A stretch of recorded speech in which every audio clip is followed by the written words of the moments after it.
बहुत ध्यान से समझना है। ये जो श्लोक है निहाल कर देने वाला है। आप इन्हीं में से कोई होंगे। पापात्मा पुण्यवान वा प्रशरद अपयशाह कीर्तिमान वा। तुम्हारा बहुत यश है या बहुत निंदा हो रही है, बहुत पापी हो या पुण्यात्मा हो। महादुष्प्राप ग्रासोत्स सम्राट समजड़मति सर्व विद्या निधिर्वा। तुम बहुत दरिद्र हो या बड़े वैभवशाली सम्राट हो। बहुत सुंदर बात है। तुम जड़मती मूर्ख हो या बहुत विद्या विशारद विद्वान हो। तुम कोई भी हो, चिंता छोड़ो। यह को पिस्या सखे, हे मित्र तुम कोई भी हो।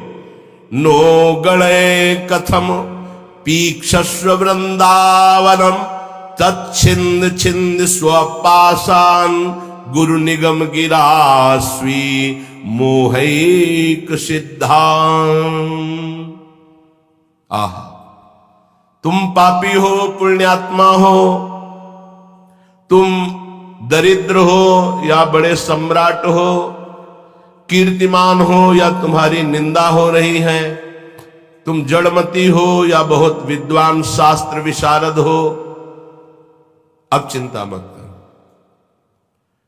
तुम्हें यदि वृंदावन धाम आने को मिल गया है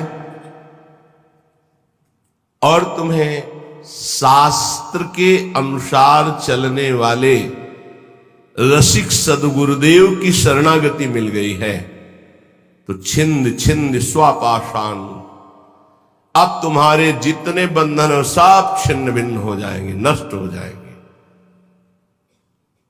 यहां साधन शब्द का प्रयोग नहीं किया। क्यों? क्योंकि साधन असाधनों को मिटाने के लिए जन्म जन्म रगड़ करनी पड़ती है। भगवान आद्य गुरु शंकराचार्य जी ने कहा है कि 1000 जन्म साधना के बाद मुमुक्षता प्रकट होती है।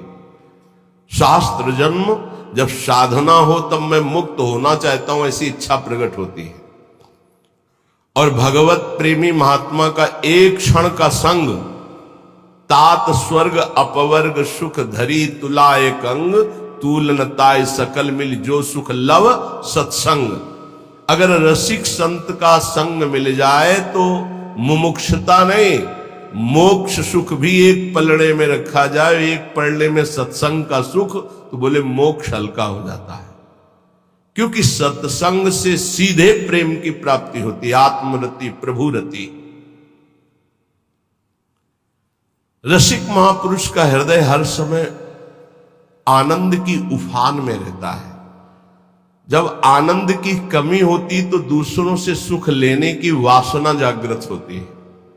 जब आनंद की उफान होती तो दूसरों को सुख देने की भावना जागृत होती, जिसे तत्सुख भाव कहते हैं। ये रसिकों में सिद्ध है। ये तत्सुख भाव सुख देवे को चाव चित सबसो हित निष्काम या सुधर्म हरिवंश को नाम गिरा विश्राम। जो निरंतर नाम और वाणी में रत हैं, ऐसे रसिकों के हृदय में करुणा आनंद की उफान आती रहती है। तो कोई चाहे जितना पतित हो या पुण्यात्मा हो, दरिद्र हो या महाराजा हो, विद्वान हो या मूर्ख हो, सबको परम प्रेम प्रदान करने की सामर्थ्य रसिक सदगुरुदेव के चरणों में है। तो जो अपने मोह का छेदन कराना चाहता है, वो गुरुदेव के चरणों का आश्रय लेकर उनकी आज्ञा के अनुसार चले। गुरुदेव कैसे? बोले गुरु निगम गिरास, जो शास्त्र मर्यादा से सिद्ध हुए हैं। मनमानी आचरण करने वाला, शास्त्र विरुद्ध आचरण करने वाला साधक नहीं होता, फिर सिद्ध कैसे हो सकता है? सिद्धों में कुछ दिव्यताएं होती हैं जो समझ के परे होती हैं।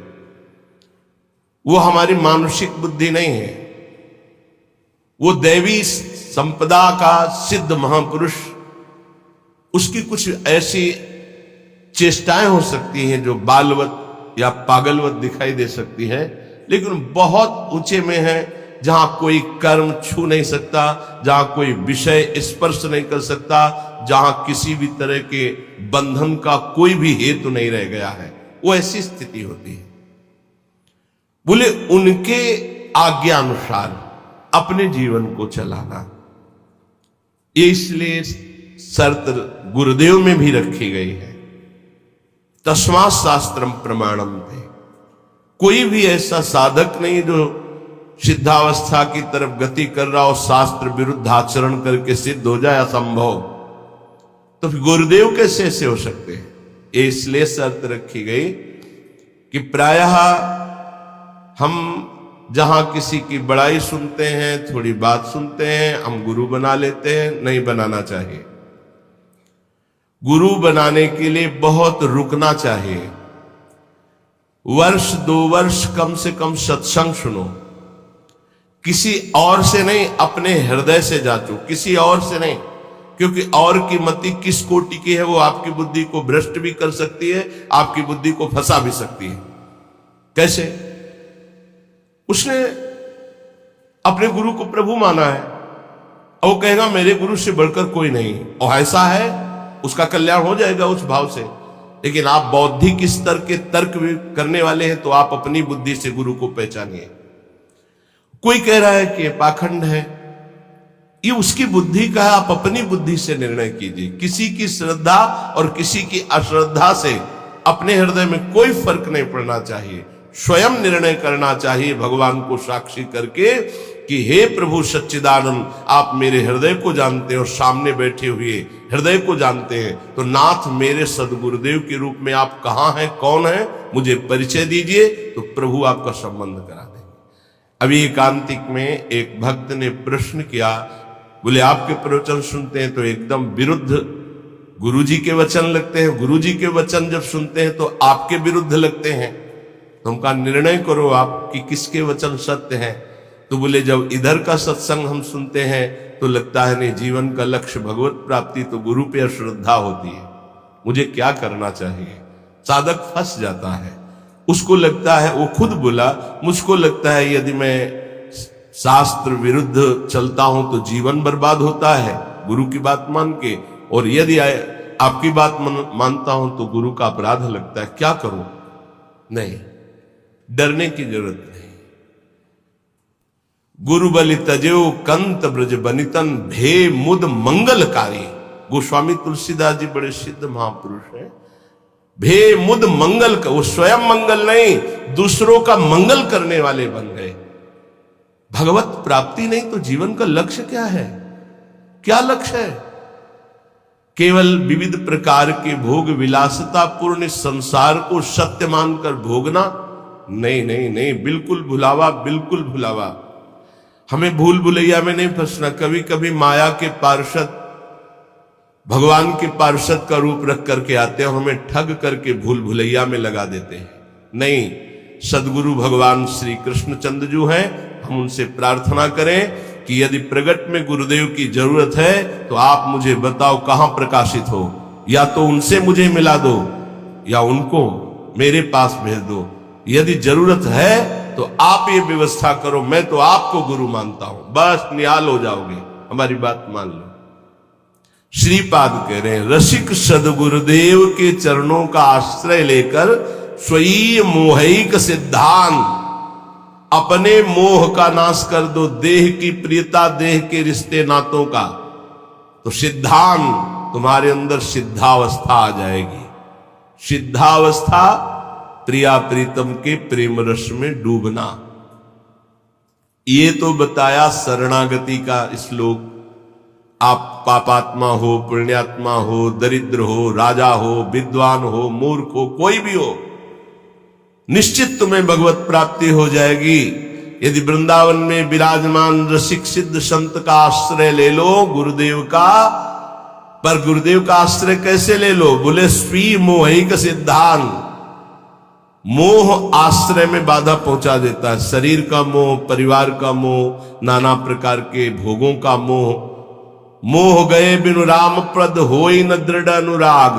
तो मोह अगर है तो गुरुदेव के चरणों में निष्ठा पूर्वक आप टिक नहीं पाएंगे, वो आपको हटा देगा।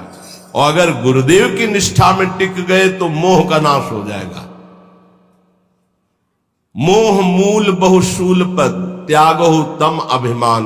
जब तक मोह है तो संसार चक्र बना हुआ है, मोह का नाश हुआ, संसार चक्र नष्ट हुआ। अब वृंदावन की रहनी बता रहे। पहले श्लोक में शरणागति बताई, अब कह रहे कंथा कौपीन वासस तरुतल पतितै क्लिप्त वृत्ति फलाद्यै कुर्वन्न व्यर्थ वार्तां कथमपि न वृथा चेष्टया कालयापि त्यक्त्वा सर्वाभिमानं प्रतिगृहमटनं तुच्छ भैक्षाय कुर्वन् बृन्दारण्ये निवत्स्याम्य समनुसरन् राधिकैका।